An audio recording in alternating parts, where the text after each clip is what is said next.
అది సరే, ఏం చేస్తున్నావు? ఏమీ చేయటం లేదు. పని చేయడం ఇష్టం లేక ఇష్టమైన పని దొరకలేదా? అసలు పనే దొరక్క. అదెవరైనా రోడ్డు మీద పారేసుకుంటారా దొరకడానికి? డిగ్రీ చదివి బయటకు వచ్చిన దగ్గర నుంచి వెతుకుతూనే ఉన్నాను. ఫస్ట్ క్లాస్ లో పాస్ అయిన నాకు చిన్న ఉద్యోగం కూడా ఇవ్వలేకపోయింది ప్రభుత్వం.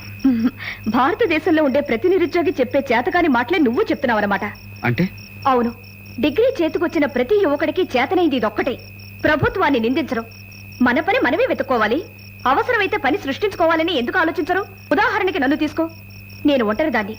వెనక ముందు నాకెవ్వరూ లేరు. పొద్దునే 6 గంటలకలా లేచి 4 గళ్లలో ఆ పని ఈ పని చేసుకుంటాను. ఏ, నేను శుభ్రంగా బ్రతకటం లేదా? నేను మాట్లాడేది చదువుకున్న నిరుద్యోగుల గురించి, నీలాంటి వాళ్ళ గురించి కాదు. You see, Mr. Gandhi, for your kind information, I'm a graduate from Mary Stella College. You know that? University first rank లో పాస్ అయ్యాను. చేసేవాడికి పని ఎప్పుడూ ఉంటుంది. ప్రతివాడు బట్ట నలగకుండా ఫ్యాన్ కింద కూర్చొని సంతకాలు పెట్టి ఉద్యోగమే చేయాలనుకుంటే ఎలా?